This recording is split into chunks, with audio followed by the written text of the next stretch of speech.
Mesdames, Mesdemoiselles, Messieurs, bonsoir et bienvenue à votre 21h30 de ce vendredi 10 janvier 2014, les principaux titres du journal. Une marche, celle organisée aujourd'hui à Nouakchott par les populations, une marche de soutien au prophète Mohammed, paix et salut sur lui, une marche qui a abouti au palais présidentiel, le porte-palais présidentiel accueilli par le président de la République. Une visite d'État, celle entamée aujourd'hui à Nouakchott par le président malien Ibrahim Boubacar Keïta, une visite de 3 jours, la première donc d'IBK en Mauritanie depuis son arrivée au pouvoir. Des entretiens, ceux que le président de la République et son hôte malien ont eu d'abord un tête-à-tête, ensuite élargi aux délégations de 2 pays et qui ont porté donc sur l'ensemble des relations de coopération existantes entre Bamako et Nouakchott. Voilà donc pour les titres, mais avant la politique et la diplomatie, on va parler du religieux avec cette déclaration du président de la République, M. Mohamed Ould Abdelaziz, président de la République, qui a réitéré la fermeté de l'État devant toute personne qui porte atteinte à la religion musulmane. Déclaration faite aujourd'hui à l'occasion donc d'une grande marche organisée à Nouakchott. C'est une marche dont le point de chute, je l'ai dit tout à l'heure, était les portes du palais présidentiel. En compte rendu des Cheikh Saadbou. Les habitants de la capitale ont appelé aujourd'hui, après la prière, à une marche de soutien au prophète Mohammed, paix et salut sur lui, suite à un article blasphématoire. Des milliers d'habitants de Nouakchott se sont ainsi rassemblés devant la présidence de la République, brandissant des banderoles et scandant des slogans glorifiant le prophète, paix et salut sur lui, condamnant les écrits blasphématoires et demandant aux autorités compétentes de réserver la plus grande peine à leur auteur.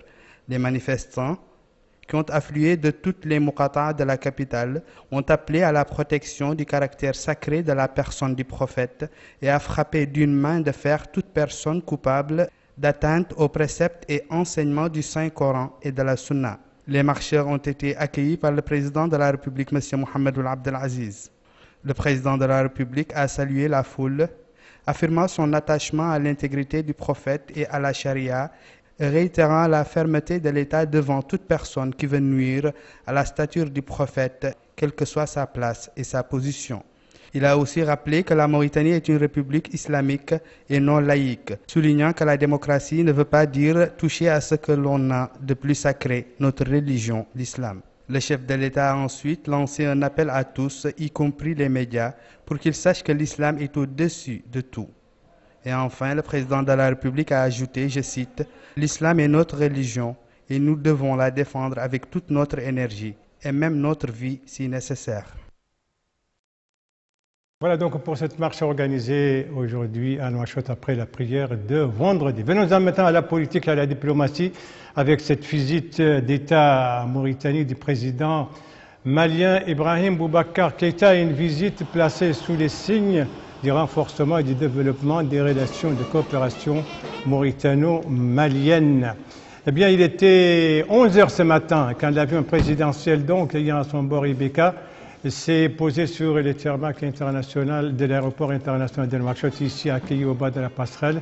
C'est le président malien et son épouse par le président de la République, Mohamed Ould Abdelaziz, et son épouse, ainsi que le Premier ministre et les membres de la délégation d'accompagnement. Et tout cela, c'est au bas de la passerelle,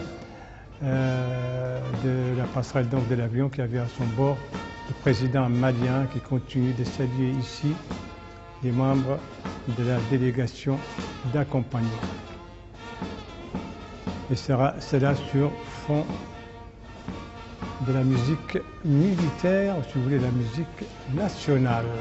Au même moment, 21 coups de canon ont été tirés en l'honneur donc du président malien qui entame sa première visite d'État en Mauritanie depuis son arrivée au pouvoir. Voilà. Ici, il salue les chefs d'état-major des différents corps et de présidents avant d'écouter les hymnes nationaux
Voilà, après donc avoir écouté l'hymne national malien et l'hymne national mauritanien, les deux présidents qu'on voit ici sur le tapis rouge, donc, passe en ce moment en revue les différentes unités, différentes unités des forces armées et de sécurité venues rendre les honneurs.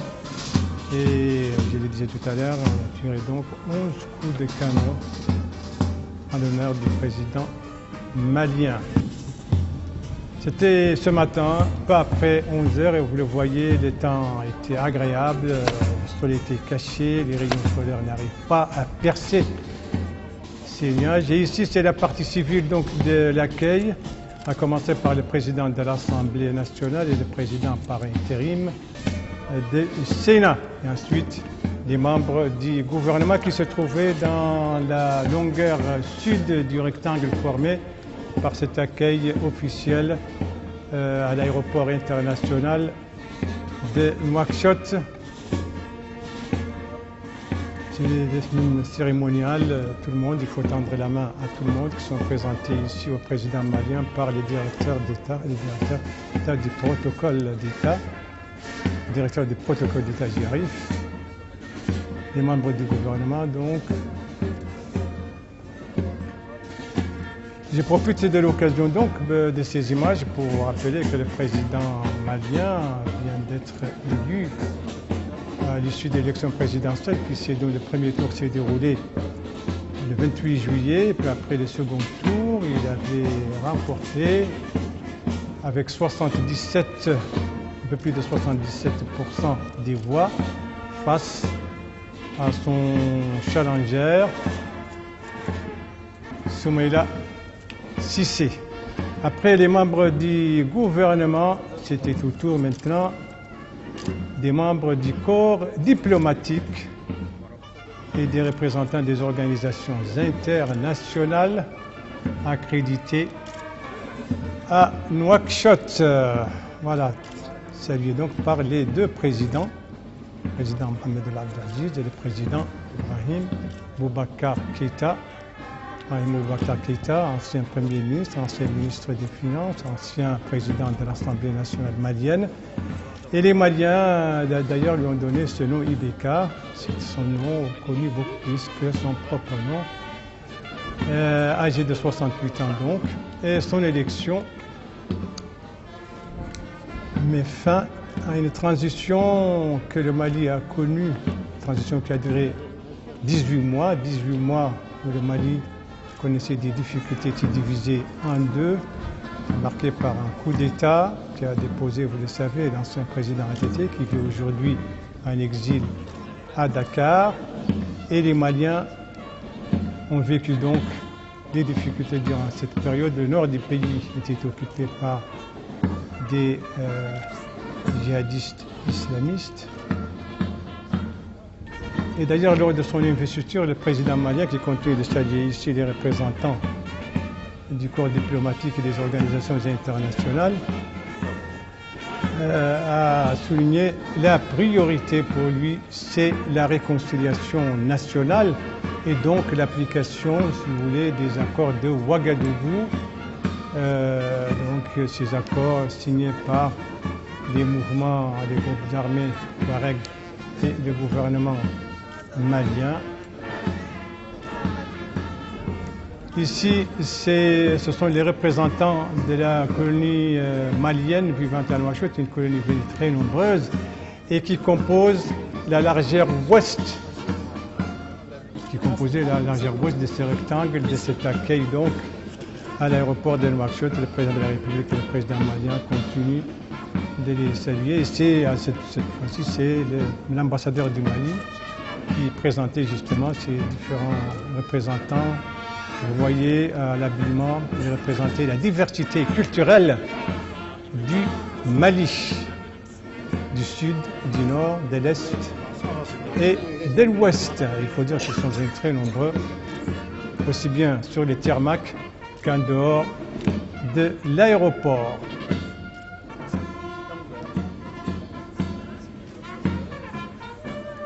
En tout cas, le président malien, depuis qu'il est arrivé au pouvoir, a déjà organisé les États généraux, ce qu'on appelle là-bas les États généraux du Nord, et puis ensuite les États généraux pas du Nord, de la décentralisation. Et après les élections présidentielles, les Maliens ont également organisé des élections législatives. C'était d'ailleurs en même temps, presque en même temps que nos élections législatives qui se sont déroulées le 23 novembre pour le premier tour et chez eux c'était le 22 novembre. Une élection législative de la nouvelle Assemblée nationale malienne. Je profite de l'occasion de ces images que vous voyez, c'est toujours les représentants de la colonie malienne. Ces élections législatives ont été remportées par le parti d'IBK et le RPM, le Rassemblement pour le Mali et ses alliés, qui disposent de la majorité écrasante au niveau de l'Assemblée nationale, de la nouvelle Assemblée nationale malienne. Vous voyez ici, c'est quand même une image, c'était des femmes toujours maliennes du nord du Mali qui étaient habillées aux couleurs des drapeaux maliens, le vert, le jaune et le rouge. D'ailleurs, les deux drapeaux ont en commun le jaune et le vert. Et ici, on continue toujours de s'allier. Maintenant, c'est au tour donc du président de la République de s'allier les membres de la délégation d'accompagnement du président malien qui les présente lui-même, comme l'a fait le président.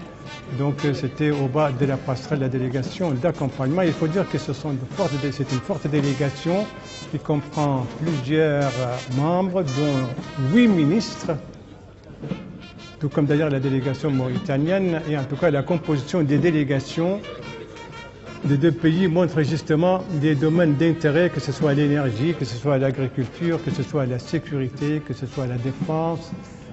Tout le monde est représenté et toutes les deux délégations comprennent aussi des hommes d'affaires et des opérateurs économiques. Ici, les deux présidents s'orientent vers le salon d'honneur où ils ont eu un premier échange de vues formel, vous les voyez ici, certainement pour donner le ton aux entretiens qui vont suivre. Et c'était en présence des deux épouses, des épouses des deux présidents, mais aussi du Premier ministre, le docteur Moulay Mohamed Al-Ardafi. Et au salon d'honneur, le président malien a fait une déclaration à la presse. Il a situé le cadre justement de cette première visite d'État et le ton des entretiens auxquels elle va donner lieu.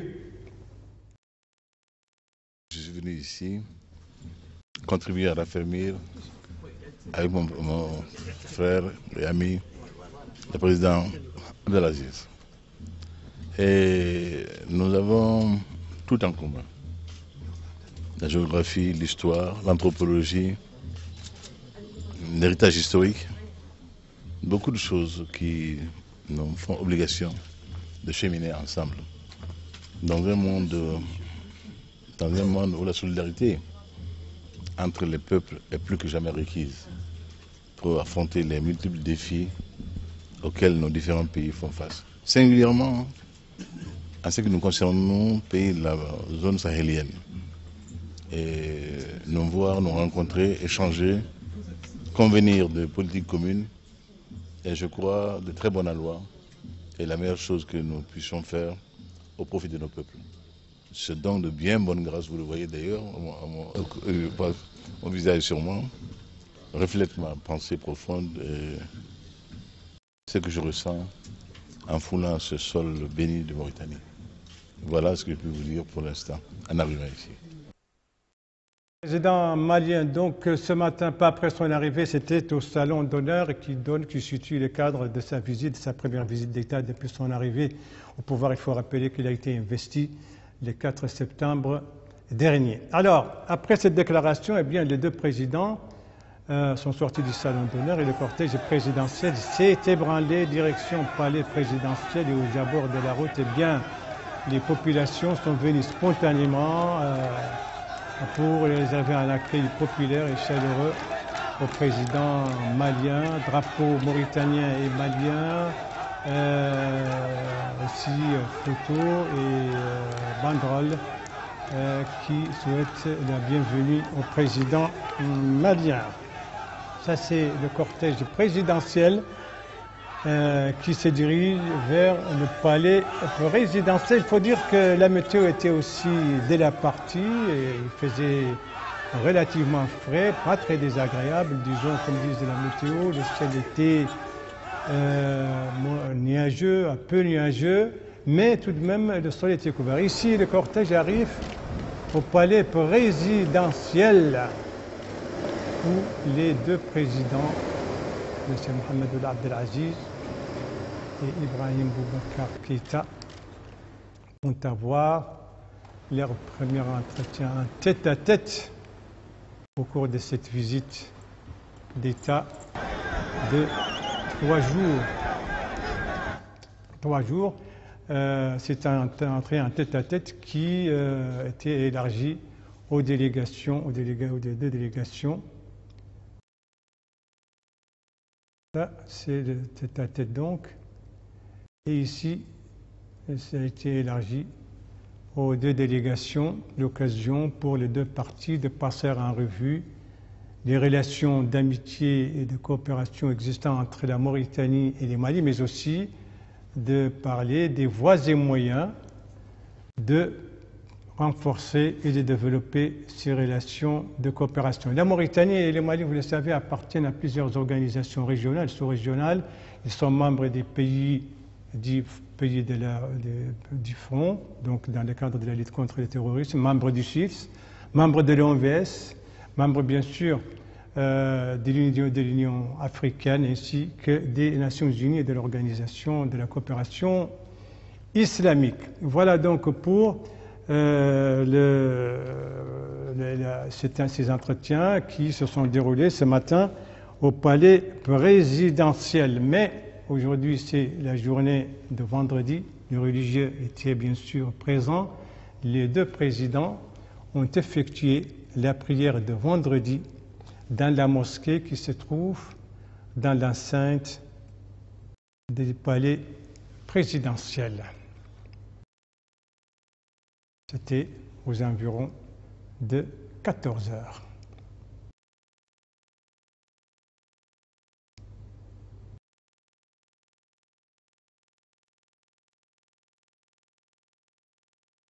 La prière de vendredi donc, effectuée par les deux présidents au palais, dans la mosquée du palais présidentiel.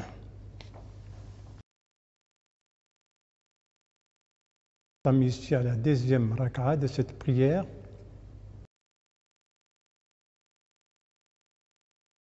Il y avait du monde.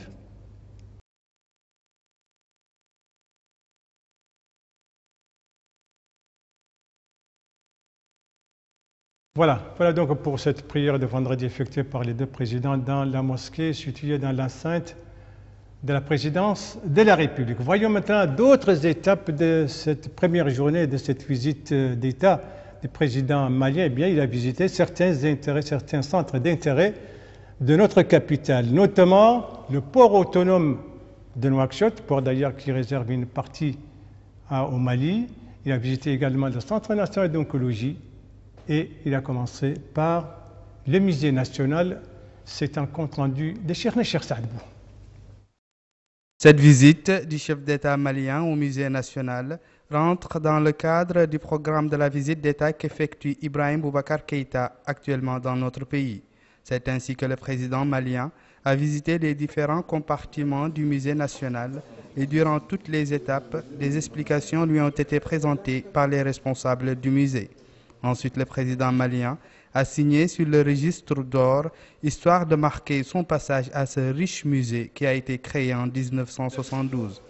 Le président malien a été accompagné durant cette visite par le ministre de la Justice, Sidi Ould Zeine.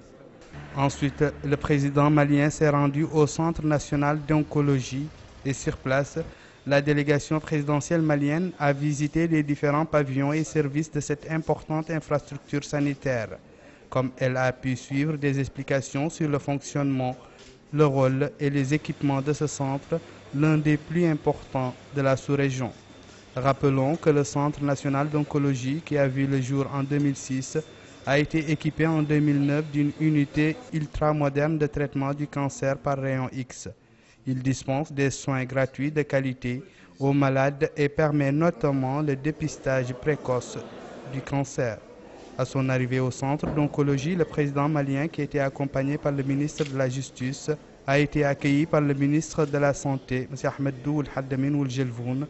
Et enfin, le président de la République du Mali, El Haj Ibrahim Boubacar Keïta, a visité le port autonome de Nouakchott, dit port de l'amitié. À l'entrée du port, le président malien et la délégation qui l'accompagne ont été accueillis par le ministre de l'Équipement et des Transports, M. Yahya Ould Haddamin, entouré de ses collaborateurs. Sur le terrain, la délégation présidentielle malienne a visité les différents services de cette importante infrastructure de l'économie nationale, le quai, l'extension du port et les divers chantiers en cours. Le président malien, qui était accompagné par le ministre de la Justice Sidi Ould Zeine, a suivi un exposé détaillé sur le fonctionnement du port autonome de Nouakchott et sur les étapes relatives à sa modernisation. Pendant que le président malien visitait donc ces centres d'intérêt, notamment les musées, le Centre national d'oncologie et le port autonome de Nouakchott, eh bien son épouse, elle a préféré visiter un autre centre d'intérêt de la capitale cet après-midi. Il s'agit de la Matisse. La Matisse, vous la connaissez, c'est la Mauritanienne de tissage et c'est un reportage de Memouna Mtsalek. Lors de la première étape de sa visite en Mauritanie, Mme Keïta Aminata Maïga, première dame du Mali, accompagnée par Mme Aïcha Valverges, notre ministre des Affaires sociales, de la famille et de l'enfance, et par les deux délégations maliennes et mauritaniennes, a été accueillie à son arrivée cet après-midi à la Matisse par Mme Vivi Mtefouji, sa présidente. Lors de cette visite guidée, la délégation s'est rendue dans les différents ateliers de cette unité de production artisanale du tapis mauritanien, à savoir l'atelier de conception, celui du tri, de l'effilage et du tissage. Symbole de la créativité et du génie de la femme mauritanienne, le tapis tissé manuellement fait partie intégrante du patrimoine culturel national. Je suis très fière de voir mes sœurs mauritaniennes travailler de la sorte, avec, comme je l'ai dit tout de suite là, avec beaucoup de patience, beaucoup d'abnégation. L'endroit est propre, le tapis est beau. C'est quelque chose qui demande beaucoup de travail. Et pourtant, elles sont là. Elles sont un maillon du développement. La culture qu'elles retracent là est un élément essentiel du développement. Moi, je leur dis tout simplement bravo à leur doigt de fée. La Mauritanienne de tissage, Matisse, contribue depuis sa création en 1962 à l'amélioration de la qualité du tapis mauritanien tout en veillant à la promotion du travail des femmes dans le pays. Voilà, merci de suivre la télévision de Mauritanie. La suite du journal avec le PEPSAC, c'est un projet relatif à la sécurité alimentaire dans la wilaya du Guidi Maha. Eh bien, ce projet vient de faire l'objet d'une étude dont les résultats, justement, étaient au centre d'un séminaire organisé, justement, par le CSA, le Commissariat à la sécurité alimentaire. C'est un compte-rendu de Mohamed Lemine Bekkar.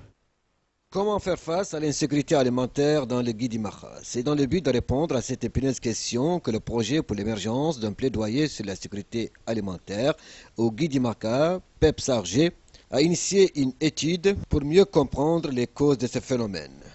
Ces résultats ont été restitués dans le cadre de cette rencontre organisée par le projet en collaboration avec ses partenaires, l'Association des maires du Guidi Maha, le GRDR, le CICG, l'Université de Nouakchott, l'Union européenne, entre autres.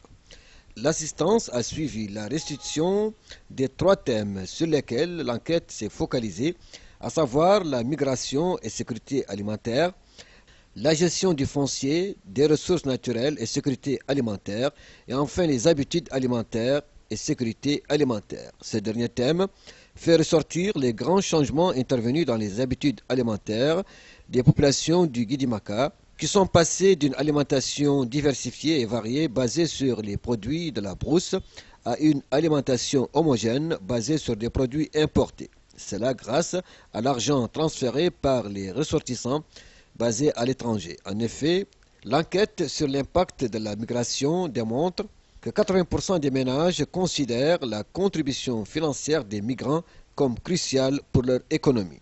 Cette contribution est de l'ordre de 160 millions par mois. Selon le coordinateur du projet, ces données largement discutées avec les populations et les acteurs permettront de mieux cibler les interventions. En fait, l'essence même de cet atelier, c'est de dire à l'assistance que pour nous, Guidi Mahanko, si vous voulez intervenir dans notre région pour lutter contre l'insécurité alimentaire, voici ce qu'il faut faire. Donc, et ces propositions seront présentées au cours de l'atelier et on espère que ça prendra effet, quoi. Donc c'est l'essence même de l'action. Donc à la fin de ce processus, on aura un outil d'aide à la décision qui permet de mieux lutter contre l'insécurité alimentaire au sein de cette région. Le projet envisage par ailleurs de faire siennes les recommandations des organisations de la société civile qui avaient en 2012 rendu publique une déclaration dans laquelle elles recommandent l'implication active et effective des organisations paysannes représentatives dans la définition, la mise en œuvre et le suivi des politiques agricoles en Mauritanie, la création d'espaces de concertation et d'échange réunissant les acteurs impliqués dans la promotion des agricultures familiales, la prise en compte et l'implication de la société civile dans la production et la diffusion d'informations relatives aux dynamiques agro-pastorales et enfin la mise en place des mécanismes efficaces d'appui et de structuration des organisations paysannes. Après la sécurité alimentaire, on va parler maintenant de la culture, de la jeunesse et des sports. Et cela nous amène à aller à Rosso, la capitale du Trarza. Rosso, qui vient de vivre la semaine régionale, justement, la semaine régionale du Trarza, une semaine qui a vu une forte participation des différentes muqata'a de la wilaya Aminata Khan. La 3e édition du festival de Trarza a pris fin dans une ambiance bon enfant. Le public a suivi un spectacle très riche et diversifié avec des jeux traditionnels, des sketchs, de la poésie.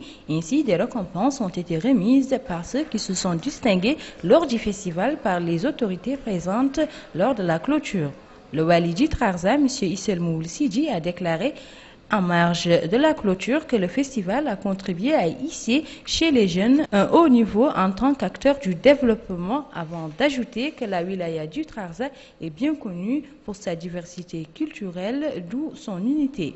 Cette année, le festival du Trarza, organisé par le ministère de la Culture, de la Jeunesse et des Sports, a été placé sous le thème « La jeunesse au service de l'unité nationale » pour impliquer les jeunes dans le processus de construction, de développement et de diffusion de la culture exemplaire. Voilà donc pour cette semaine régionale du Trarza. Le sport à présent. Quand on parle sport, bien sûr, tous les regards sont actuellement tournés vers l'Afrique du Sud. Oui, pourquoi ? Parce que les Mourabitoun se trouvent là-bas pour leur première participation à une compétition intercontinentale. Il s'agit du CHAN donc, qui va commencer dans ces jours-ci. Et les Mourabitoun déjà ont leur première rencontre dans le cadre de ce CHAN. Ce sera le 14 janvier prochain. Bailam Bakarba. Jour J-3 pour le premier match de poule des Mourabitoun locaux en CHAN 2014 qui s'ouvre demain à Polokwane en Afrique du Sud. La délégation mauritanienne depuis vendredi passé à Pretoria est loge dans un luxueux hôtel. Les protégés de Patrice Neveu affronteront le 14 janvier à 15h GMT la République démocratique du Congo au stade Peter Mokoba à Polokwane. Les Mourabitoun locaux livreront leur deuxième match le 18 janvier à 18h GMT, toujours au stade Peter Mokoba à Polokwane, et ce sera face au Burundi. Le troisième et dernier match de poule des Mourabitoun sera contre le Gabon le 22 janvier à 17h GMT, mais cette fois-ci au stade Free State à Mangong. Rappelons que les Mourabitoun avaient effectué un stage de préparation au Rwanda, au cours duquel ils ont livré 2 matchs amicaux. Le premier contre le Rayon Sport, match soldé par la victoire de notre équipe sur le score de 2-0, des buts marqués par Yacoub Fall et Taqiyullah Den. Puis ils sont allés à Kampala, où ils ont joué contre la sélection nationale ougandaise, qui a remporté la rencontre sur le score de 3-0. Et le dernier match de préparation, c'était contre la sélection nationale mozambicaine. Là, ce sont les Verts et Jaunes qui se sont imposés par le score de 3-2 à l'issue d'un match offensif et très palpitant. Les 3 buts des Mauritaniens sont inscrits par El Hassan El Eid et par Bessem avec un doublé. Dernière info concernant les Mourabitoun, l'attaquant d'IFC Nouadhibou, Almami Traoré, vient d'être appelé en renfort par Patrice Neveu pour remplacer Abdelaziz Sao, blessé lors du match amical contre le Mozambique. En définitive, le CHAN est une occasion importante de donner encore une bonne image de la Mauritanie, d'autant plus que le CHAN offre une belle visibilité sur le continent africain et dans le reste du monde. Alors, cette compétition est le bon moment de montrer toutes les qualités footballistiques mauritaniennes. Voilà donc, bonne chance, on le souhaite pour donc, notre 11 national à l'occasion de ce CHAN. Et en tout cas, les Mourabitoun ont déjà fait preuve d'une certaine préparation et déjà les mesures incitatives sont là, déclarées récemment sur ce plateau d'ailleurs le président de la Fédération nationale de football, des mesures incitatives matérielles et financières bien entendu, qui vont de 2 millions à 14 millions d'Ouguiya. Encore une fois, une très bonne chance pour ce CHAN qui commence donc la semaine prochaine en Afrique du Sud. Voilà, c'est la fin de ce journal. Merci à vous, madame, mademoiselle, messieurs, de l'avoir suivi. Merci bien entendu aux équipes rédactionnelles et techniques qui ont participé à sa conception. Je vous en rappelle les principales informations. Ici, c'est la grande marche organisée aujourd'hui par les populations de Nouakchott après la prière de vendredi. Marche qui a abouti au palais présidentiel, l'occasion pour le président de la République à accueillir les manifestants de leur réitérer la volonté, la fermeté de l'État face à tout ce qui touche de près ou de loin à la religion. Ici, c'est le président malien, une accolade avec le président de la République. C'était à son arrivée ce matin à Nouakchott, en commençant ainsi une visite d'État de 3 jours en Mauritanie. Et ici, ce sont les premiers entretiens entre les deux hommes. D'abord un tête-à-tête, et puis des entretiens élargis aux délégations des deux pays, l'occasion de faire le point sur les relations de coopération existantes entre Bamako et Nouakchott.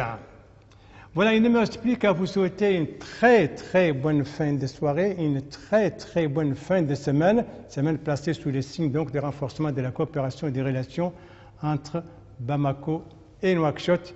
Et je vous donne rendez-vous, Inch'Allah, demain aux mêmes heures, 19h, 21h30. Bonsoir.